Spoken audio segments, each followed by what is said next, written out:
Hello there, product people. Welcome to the show that supercharges your abilities to become better thinkers, makers, and leaders. I'm your host, Alsawi, and I'm thrilled to have you join me for this exciting episode of Product People.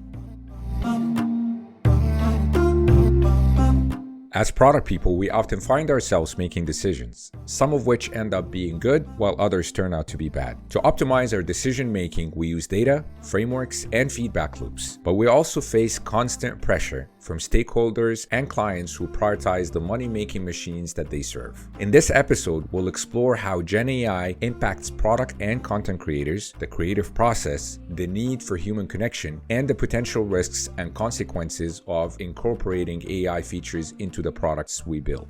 So if you're a product maker, content creator, or simply someone seeking to better understand the impact of AI on our workforce, communities, and societies at large, you're in the right place. Expect an authentic conversation, some humor, and meaningful insights that can fuel your own journey with product, design, and leadership. Let's dive right in. Today, I'm joined by a community builder, content strategist, and creative product being. She spent 6 years in the tech industry before pivoting into content development and is best known for her current role as the host of the Product Manager podcast. This role allowed her to gain a 360 view of the product space through conversations with product people of all stripes, from associate PMs to CPOs at companies of every stage of maturity. Today, she works with a large network of product leaders to develop resources for product people to drive their careers forward. Offline, she's an improv team captain, founder of a meetup group for local creators, karaoke fanatic, and mother of an amazing 2-year-old boy. Without further ado, let's welcome Hannah Clark to the Product People podcast. Thank you so much for being here. Thank you so much for having me. I'm super excited. Well, I would love to start with the story around how did you get into product management and community building? Sure. So my earliest background is in the tech industry. I worked for 6 years at Apple, more in a customer-facing role, but I did have an opportunity to do some training and development on-site in Cupertino. So that was lots of fun, and it kind of gave me a little bit more of an insight into the Silicon Valley environment and kind of got to connect with some folks who work in the product space. But that was many lifetimes ago at this point. I then pivoted into the content space where I completed some education. I worked in agencies and freelancing, just mainly focusing on building communities, building brands, creating content, and really leaning into, what does it take to connect with audiences. And then over time, I found myself working with a lot of startups through my role as a freelancer in the content space. So that was an interesting view because I was able to gain insight into the startup space working as a content manager for a startup and kind of got to observe sort of that fraught time of scaling from a really immature new business into that kind of growth stage. And then kind of from there, I pivoted into digital publishing. It's a slight pivot. It's like a 15-degree pivot. And that's kind of where I found myself now, working as the editor, content strategist, podcast host for the Product Manager. And that role has allowed me to get really deep with the product space. I've really fallen in love with the whole industry. I've made a lot of inroads with folks who work closely with product. So I'm partly an insider, partly an outsider, and have really been fortunate to have learned from so many different conversations with folks who are working closely with digital products and kind of at that cutting edge of trends like AI and other kinds of revolutionary things, and also kind of seeing different perspectives from folks who work in every capacity, from UX design to other folks who are building AI products, folks who are at the beginning of their careers, folks who are kind of later in their careers. And it's given me kind of sort of like a fly on the wall perspective of the whole industry, which has been really fascinating. Awesome. Was there anything that surprised you at all when speaking to the spectrum of product people that you've met? Yeah, absolutely. So one of the things that really intrigues me is the disconnect between those in the UXR space and those who are working more in a product leadership space. This is something that I think is really relevant for today as we kind of talk a little bit about AI and how that's become more and more prevalent. And I think that we're sort of seeing this symptom of being at the beginning of this AI revolution and the economic factors that are driving companies to really pursue this idea of competing in the AI space. Meanwhile, the UX researchers just seem to be chronically undervalued. It seems like there's always this deep pockets for AI features, but there's never really quite enough investment in doing UXR correctly and really in depth. And I'm kind of seeing that frustration from a bunch of different angles, really, from the UXRs that I've talked to, who don't really feel that all companies are really doing a very clean job of looking at what users are looking for. And then also from folks who are really optimistic about the AI space and kind of the opportunities that it presents. And I think that there tends to be, I don't want to accuse anyone of anything, but I think that there does tend to be a little bit of over-optimism into what AI offers. Yes, I have to agree to a lot of what you said. Did you by any chance see this video that I saw posted on LinkedIn? And it was basically someone spraying some sauce of some kind over everything and had a caption. Can't remember the exact thing, but it was basically someone preparing food and they're saying this is what it looks like when you try to bring AI to everything. And they were spraying sauce on every step of the way. Even when they closed the bag, they kind of sprayed sauce on top. Did you see that? I didn't see it, but that is making me think of some folks have like a delicious meal in front of them that's so awesome, and then they just douse it with hot sauce. That's what that makes me think of.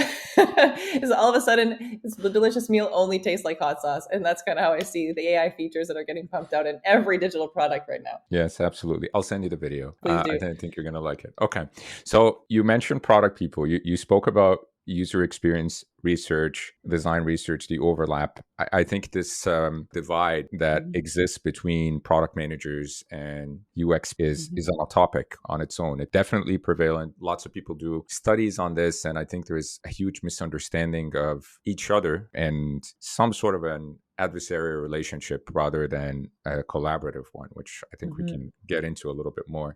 But I wanted to know, maybe starting again from basics, because I think language is very important. The word product, I see and I hear that word a lot. I'm sure you do. You work in this space.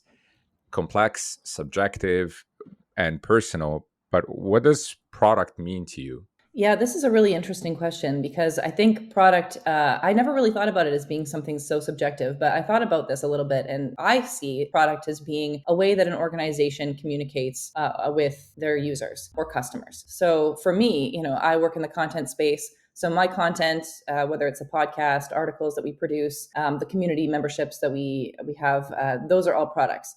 That's our touch points. That's our way to kind of deliver value to folks. And I see that, digital products is all kind of the same. What we're really doing by building products and by releasing them into the world is trying to solve user problems for sure, but also to kind of convey value in some way. So I think that's kind of at the top level what product means to me. But I could see, there's nuances to product depending on the space that you're in. And I think there is some sort of an obsession. Maybe it's a healthy one, or maybe it's not. As product people, we love frameworks. There's almost a framework for everything, and I think there's some advantages to that. Obviously, it's a mental model for making decisions. But I wanted to kind of ask you a little bit more and unpack that. We have different decision-making frameworks to help us arrive at better decisions. How do you go about making decisions? So this is an interesting question because I think there's sort of a divide. And I think that this is the case with a lot of organizations. There's frameworks that are sort of prescribed that are sort of these standardized ways methodically to go through the decision-making process, how to prioritize the things that you have to do on your roadmap. And I think that those are really great as ways to kind of conceptualize decision-making. But for me, and I think for a lot of folks, what it really comes down to is kind of taking into account the nuances of your own organization and sort of translating that to a solution that works. For me, I've always found that decision making really works best by reverse engineering from a goal. So for example, something that I really like to do is kind of think, okay, what's the goal that I want to achieve kind of at a high level, not taking into account any of the specific things that I'm working on right now, but sort of what is everything pointing towards? And then kind of breaking that down into stages. So what's the second last stage towards that goal? What's the third last, the fourth last? And then from there, kind of creating steps for each of those stages. So a lot of the time with that process, I feel that we're kind of making decisions towards a specific outcome rather than kind of making decisions in a vacuum, which I think tends to be a really easy way to kind of get off course and diffuse your decision making into sort of, well, this is what's good for the project, but ultimately what we want is something that's going to be good for the product or the outcome that we're looking for. I see. So it's outcome based, it's contextual, as you mentioned, contextual to the organization, the situation that you're in, and drives the momentum and the team forward. I really like the points around how you framed it. Do you think there is a role for data, or at least there's the claim that, we make decisions based on data, and you see that in a lot of corporations' values on their website, and they speak about their culture. We're a data-driven organization. We make data-driven decisions. So from your experience, how true is that in practice? And is there a practical role of data-driven decision making? Yeah, absolutely. And I think I've heard a lot of different product leaders sort of lament the data-driven term, and kind of, it sounds like the preferred term increasingly is data-informed. Because I think data-driven tends to get a little bit buzzwordy, just the way that it's been overused. But I do think that one of the challenges with data-informed or data-driven decision-making, whichever you prefer, is that it's very difficult to get a very clean data set a lot of the time. And that's one of the things that I've heard repeatedly from UXRs, is that it's always possible to get data, but whether that data actually supports what you think it does or what you want it to is kind of another thing altogether. But I do think that there's always a way to use data that's available to us to inform the strategies and the goals that we want to set for ourselves. So for instance, when I mentioned kind of my framework for working back from a specific goal, I think that with an approach like that, your goal itself should be informed by the data that you have at hand. So for example, if I am looking to, for example, our podcast. So the podcast is something that we've been doing for a year now. And we really looked at, okay, so we know that we want to reach this specific audience. What are the kinds of things that they're interested in? And that you can find that stuff out by qualitative research, speaking to people directly, people who are within the audience that you're trying to target. But you can also use quantitative data, like analytics from your existing listenership and seeing how it's growing and responding to different topics that you're talking about on the show. Of course, there's always data to kind of help you to kind of confirm your suspicions, or of course, you don't always want to use data to confirm suspicions. You kind of want to use it more investigative. You want to be, more open-ended with your approach. But there's always ways to use data to kind of ensure that you're on the right course and kind of check yourself to see whether or not the decisions that you're making are kind of leading you astray. I like that. I am not a big fan of words like validation, because I do think it implies a lot of that confirmation bias that you mentioned. I think a better way to think about it is learn, because learn is quite neutral, and I find it's a better way, much better than validate or provide evidence for what we already want to do, which sometimes is a pitfall that I've also experienced. I want to get into, and I'm going to do air quotes here, but AI and product management. How do you see the relationship? And analogies here would be helpful. When we start speaking about AI, what kind of AI do we mean? So I'll leave it to you to clarify, but tell me more about that relationship between AI and product management. How do you see it? So AI is such a complex concept, because especially in product management, because product managers are in a unique position in which they can leverage AI to do their jobs better. And when I say AI, I'm more referring to kind of the standard LLMs, ChatGPT, Perplexity.ai, like the ones that are kind of more commonly used in workflows these days. So I think that we have an opportunity here where folks, and not just in the product space, but in just about any space at this point, can use AI to facilitate their work, to get more done, to increase their productivity. And a lot of that is great. But we're also in a position where product managers are working with AI as part of their deliverables.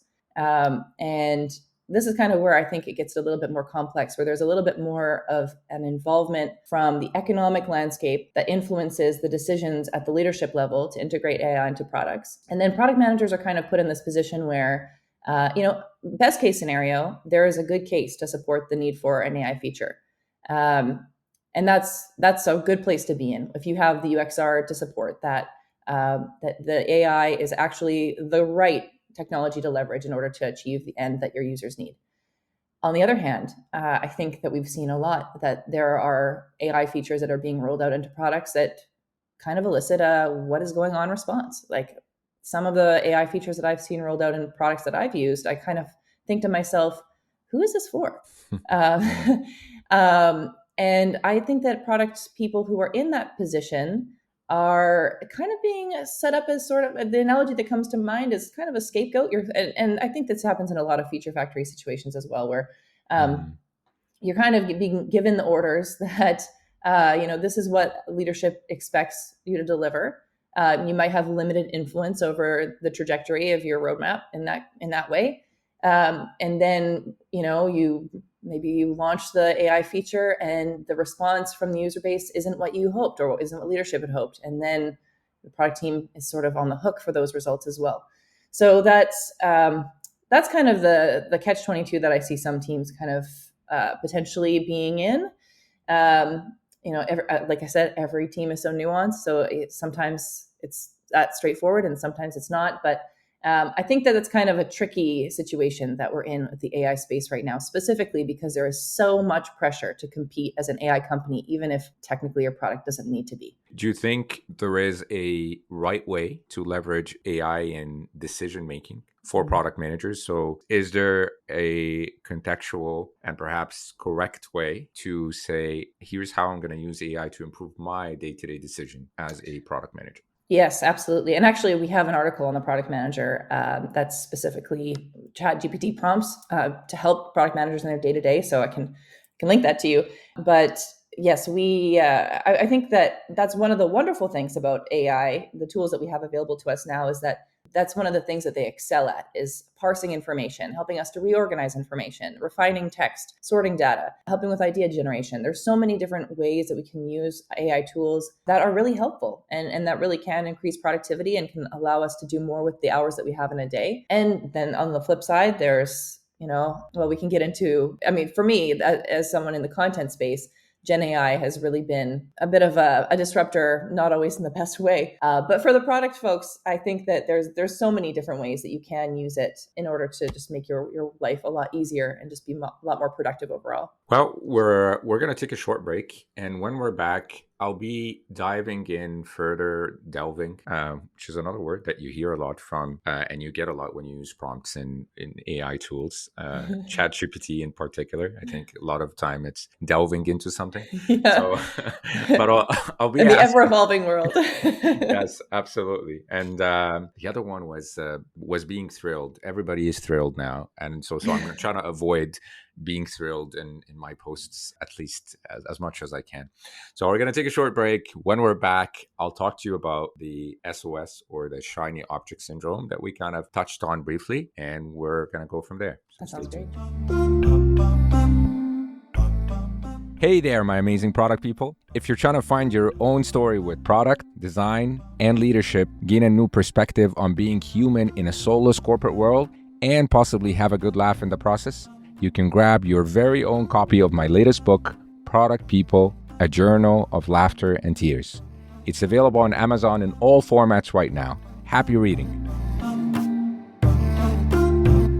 All right, let's continue where we left off. I wanted to ask you about the shiny object syndrome. And we've seen this, we kind of spoke about it earlier, but it's something that I find rapidly spreading amongst stakeholders, but this is not new. It's been like that for, I would say, at least 5 years, if not more. So how might we, as product people, use a framework or a way that we can determine when and if and how to use AI in products? Yeah, so this, I agree. The shiny object syndrome, it's just like we were talking about. I think this is a huge driver for the popularity of AI features in products right now. And ultimately, I think kind of coming back to that confirmation bias that we were discussing before, when we're talking about frameworks, I think really what it comes down to is, rather than using a decision-making framework specifically, which I think kind of points more to a confirmation bias. Should we or should we not use AI? I think before that, the step is to really invest in rigorous and consistent user research. And what I mean by that is, I think certainly if you're in a situation where you're a product person who's sort of operating as the user researcher in your organization, that certainly happens. But if there's resources to bring in a user researcher in order to gain a much more comprehensive understanding of what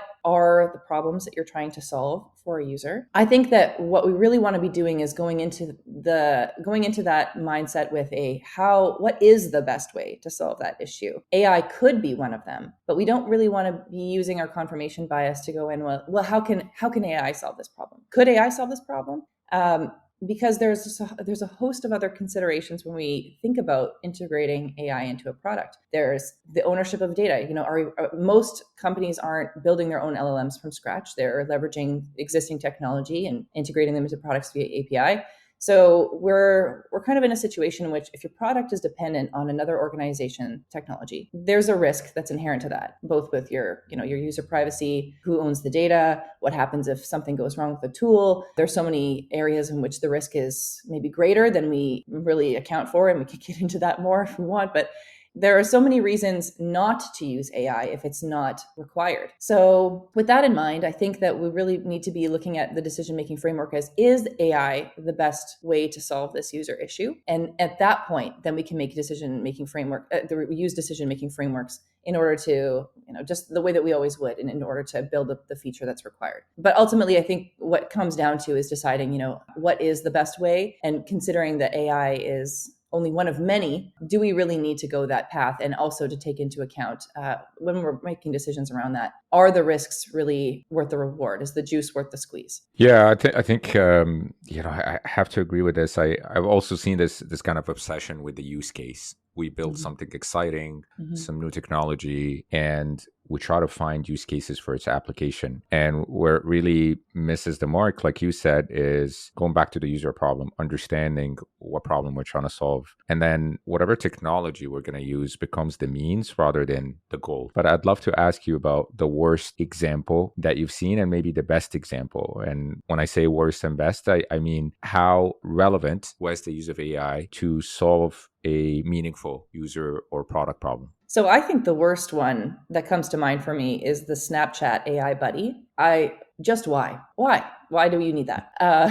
I've actually seen a presentation that points this out. And to be honest, I feel like this is such a horrific feature. I really don't engage with it. But I have seen some early criticism of that by, I believe it was the Center for Humane Use of Artificial Intelligence. I'll have to double check the name of it. But they had a really comprehensive presentation that they did. I want to say it was March of 2022. It was just before ChatGPT exploded, or just around the time when ChatGPT was really gaining ground. This presentation outlined the Snapchat AI buddy as being this very risky touch point between Snapchat's, they have this user interface that really appeals to that very, very young crowd. And folks are using this to kind of supplement their friend group, which I feel is that's really flying close to the sun as far as the kinds of risks that you're exposing your company to, dealing with vulnerable people, youth, underage people, asking questions that could be interpreted by the AI in any number of ways. I'm not sure how that model is being trained or what data set that is being trained on as far as what kind of responses it's able to generate. But what we know about LLMs is that they are always learning. So what it's being trained on today, or what that looks like today, could evolve in any number of ways that I'm not really sure how those guardrails are put in to ensure that that doesn't go into unethical territory. So that, to me, I feel is just it's a feature that no one asked for. I don't really see it serving a meaningful purpose or a positive purpose, and the risks are just so astronomically high. On the flip side, some of the best cases that I've seen for AI, I think that customer service chatbots is an excellent way to leverage AI. I think that, there's a lot of companies that have a larger need for customer service and they have resources to provide it. This is an early way that AI has been leveraged, but I think that it was really on the money. This is a way to expand the workforce and handle some of those, 2-second interactions that could be not handled by a human being, and then diverting all of the more complicated queries to someone who's actually working behind the desk, who can actually, take the time to investigate that issue. So there's, some of these things, CS chatbots, for example, there is a very, very specific guardrail that you can put on it, even though it's technically the same product as a Snapchat buddy, but just very different. I suppose the way that users are encouraged to interact with them and the kinds of interactions that those are expected to be. One of them is very distinctly, you're not speaking to a human. This is just supposed to be a way to get you to the best solution. This is basically a digital operator, and that's exactly what we want. Another chatbot it's supposed to replace a human being, and I think that this is the case across the board, is anywhere where AI is supposed to or intended to replace a human being, and I see this in content generation all the time, that's when things kind of fly off the rails, either in an unethical area or just kind of eroding the meaning and what we really want out of that output as human beings. Okay, thank you for sharing. Really good examples. You spoke about ethics and implications. Was there situations where you've seen companies give the decision making to AI or potentially think about doing that? And what's your take on that?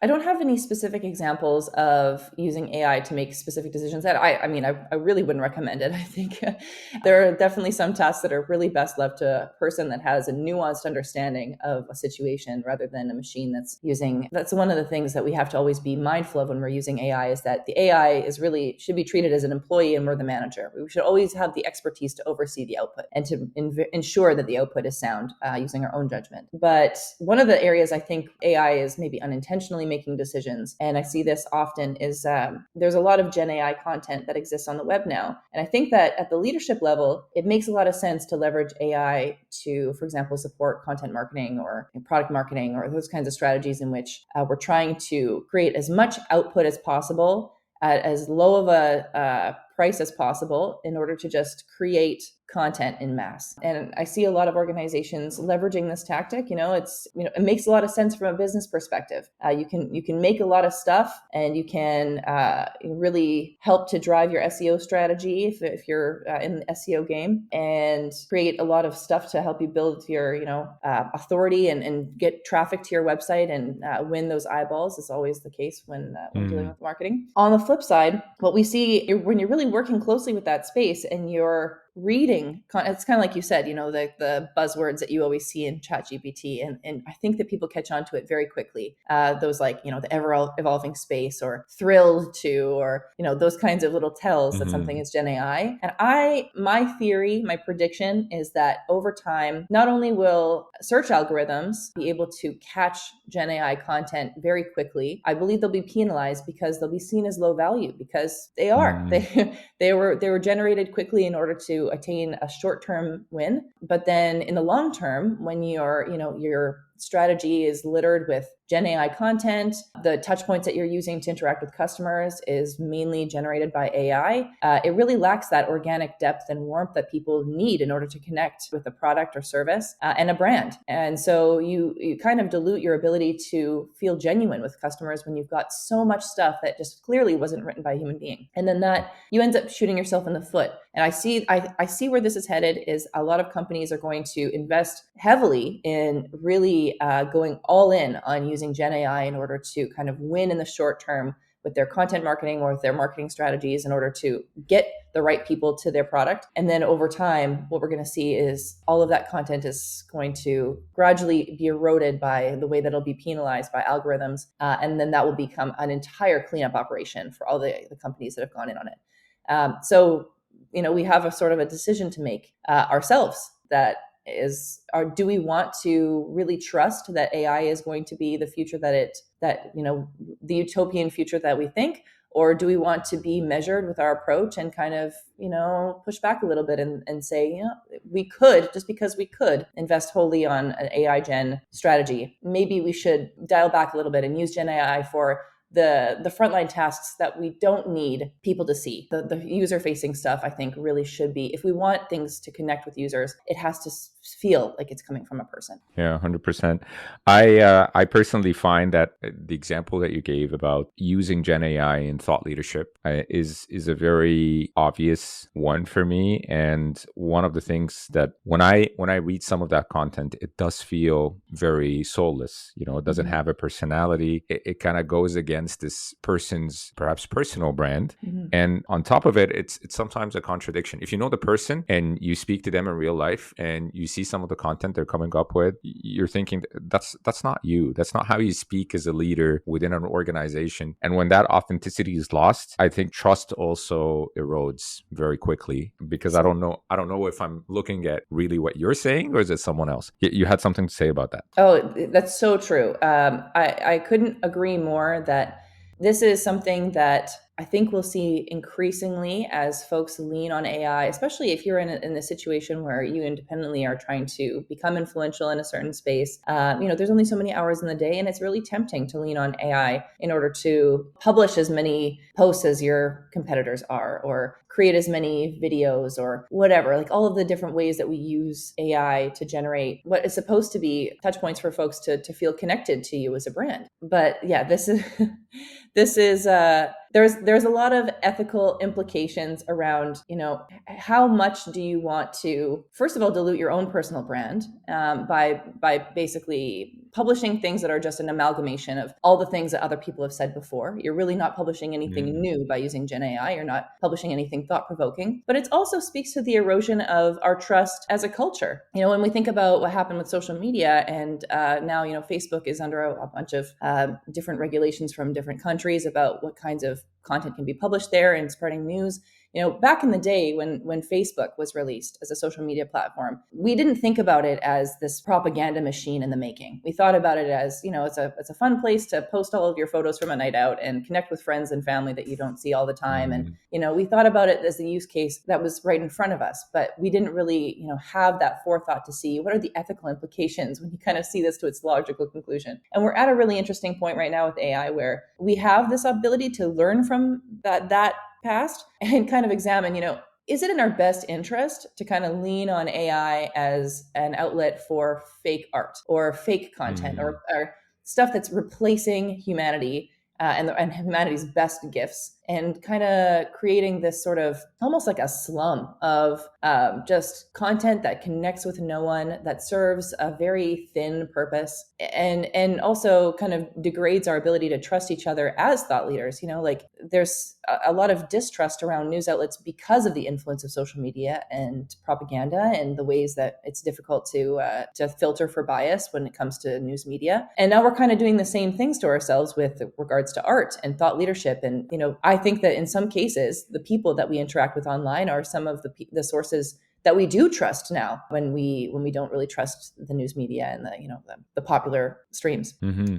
So when we erode trust in those by diffusing all this AI content, it's really difficult to really know where to turn to. And I think it really speaks to and kind of contributes to this culture of mistrust between people, and also just a feeling of detachment from the creative process and what it really means for something to be artistic and creative and organic. So I think that there's a lot of broader implications that we really have to see ourselves as contributors to. In particular, I wanted to ask you about this potential dependency, especially in the content space, with folks that are perhaps still junior and maybe getting to become content designers and content creators. Do you think that while there are benefits around efficiency, that maybe an excessive use of Gen AI for content results in lower skill overall and perhaps reduce intelligence, one might argue, and knowledge about that space where the craft is lost? Yes, this is a concern that I have, and it's difficult to confirm. The thing that's different about the creative space is that there are so many people who have this creative drive that will not be quenched by the use of AI. So, there's a case to be made that search engines and the internet has sort of reduced our ability to retain and recall a broad depth of information because we have an external place to kind of put that. A good example also is phone numbers. People used to remember all the important phone numbers to them. You didn't have an on-the-go phone book unless you carried a little pocketbook with you, but a lot of folks remembered the top 10, 20, 50 phone numbers that they called all the time, 20 years ago. Now we carry all that information in our phones. We don't have to hold on to that information in our brains. So we've got a way to sort of outsource that way of retaining that information. And it's the same with the internet. There's a lot of content on there that, we always know that if we have a curiosity, we can always turn to the internet to seek it out. And it could be that we don't necessarily need to retain that information with perfect accuracy, but we often will say, well, I know the answer vaguely. Maybe, a recipe, for example. You've looked at a recipe online. You don't necessarily retain it in detail, but you know where to find it, and you know that you found a good one at some point. You know where it is. In the same way, AI will kind of, as creative people, we know that we can use those tools in order to generate a creative output. It is always an option. It'll always be an option as long as that technology continues to exist. We'll always be able to use Midjourney to generate an image, or use ChatGPT to generate a blog post, or etc. But the difference, I think, is that people with creative drive, it's not just about retaining information and having somewhere to outsource that. It's about the fact that it is an inherent human need to express oneself. And so I don't think that we'll necessarily lose that to AI, but I do think that there will become a situation where the quality of design and the quality of the output, there's going to have to be a really, really fine balance from the masters of their craft in order to leverage the AI technology to scale their customer base while still being able to infuse the right amount of their own personal touch in order to make it something that people can genuinely connect with. And I think that that is the real challenge that the content space is facing right now, is trying to find that balance of, okay, I know that I can use ChatGPT to generate a first draft, or I can use it to generate an outline or figure out my ideas, or I can get a first draft of an image that maybe conveys, in broad strokes what I'm trying to achieve. That's going to save me a lot of time in that concept development process. But the actual execution, what goes out to people, has to be something that comes from a human being, that has to come from the heart. And I think that the folks that will really succeed in this space in the next 5 years are going to be the ones that really find that sweet spot of being able to use it in order to have the output that is required in order to be competitive, but also are able to leverage their own creative abilities to kind of build on those outputs. All right. So on a personal level, I'd love to know from you maybe one change, given how rapidly the world is changing with even this conversation about AI, one change that you would like to see in the world. You know what? This is a hot take, but I almost wish that Gen AI content didn't exist. Okay. Yeah. and I say that as someone who's worked in this space, because I think that, kind of speaking to sort of the issues that we've discussed throughout this episode, Gen AI content, ultimately, I think it does serve a short-term purpose, but in the long term, I think there are a lot of consequences as far as eroding people's trust in each other. I think that what we've seen increasingly is, as Gen AI content becomes more accessible, there's always, of course, going to be so many good ways to use it, and there's always so many ways for bad actors to use that technology for, malicious gains. So and when I say Gen AI content, I don't mean just blog posts, but I mean things like deep fakes. I mean things like the different kinds of fraud scams that have appeared now, that folks are able to capture clips of people's voices or their likeness, or use AI in other ways in order to fool people.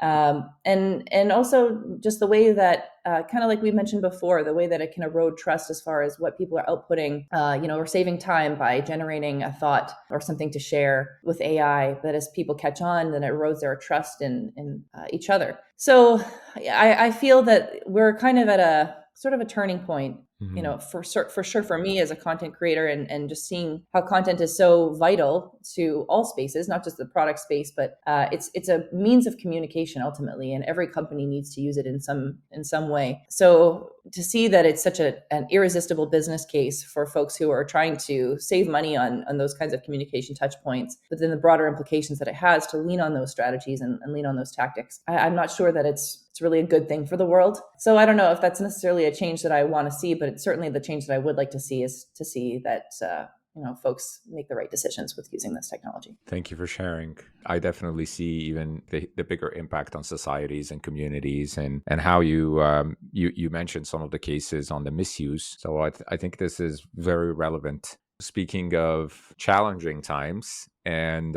specifically for product people, there is a high level of hopelessness, I'd say. Lots of factors contributing to that: rising costs, layoffs from various companies, especially in tech. As someone who's speaking to product people, who works with content around that, who builds communities, I want to hear from you. What is your advice for people going through these times? I'm glad you asked this question, because we actually just had a conversation on the podcast with a tech recruiter who's very close to this space.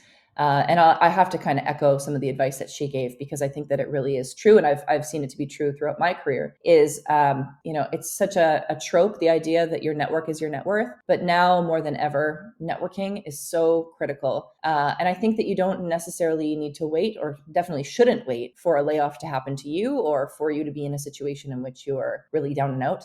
Now is a time when we are very disconnected from each other in an odd way. We kind of, speaking to this whole idea of Gen AI content and distrust and those kinds of things, I think human beings now are craving connection more than they ever have, because there are so many ways to create it artificially, and it doesn't hit the same as a real human connection. So getting out to in-person events as much as possible, and meeting people head on, learning from people one-on-one, participating in conversations like this for me for sure is part of that. But also just, joining communities where there's folks that you can connect with that are like-minded or experiencing the same problems, building an authentic network with people, learning, getting to know people one-on-one, not just with the intention of having, some kind of a job benefit out of it, but just that building that support system, I think, is always beneficial in the long run. These are the kinds of folks that when you are, if you are in a position down the road where you're experiencing layoff or job insecurity, or you need a better opportunity, having more people who you can connect with, who you can reach out to, it's always going to be beneficial in the long run. Certainly all of my best opportunities have happened because of someone I've known. So I can't really recommend it enough. Now is the time to kind of step away from the screen, step away from the Snapchat AI buddy, and to speak to people one-on-one and really get to know real human beings. Awesome. I love the H2H, the human-to-human connection and the authenticity. All right. So finally, for those that are interested in learning more about you and your work and connecting with you, how might they do this? Well, I would love if folks could come out and check out theproductmanager.com. We've got a lot of resources for product people on there. Also, the Product Manager podcast, we're now publishing weekly. So we've got lots of great conversations happening on there. And then, of course, I'm very active on LinkedIn. You can just search for Hannah Clark, Hannah Clark Product Manager, and I'm up there. I always respond to messages. Awesome. Hannah, this conversation was meaningful, informative, and practical. And I want to say thank you so much for sharing your thoughts on the Product People podcast. Yeah, I was happy to be here. Thank you so much for having me.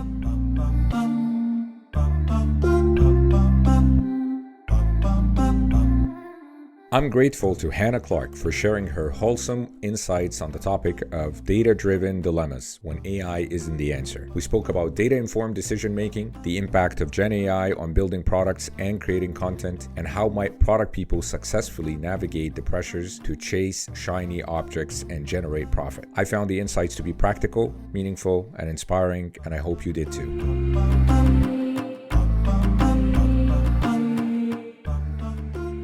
I want to express my gratitude to all our listeners. Your support means the world to me. If you found today's episode valuable, please hit subscribe, leave a review, or share this podcast with your friends. I also encourage you to share your feedback and your ideas on what topics you'd like to hear about next on this podcast. Your input is very important as it helps me learn and improve. Stay tuned for more exciting episodes, and until next time, stay courageous, creative, and compassionate. Take care.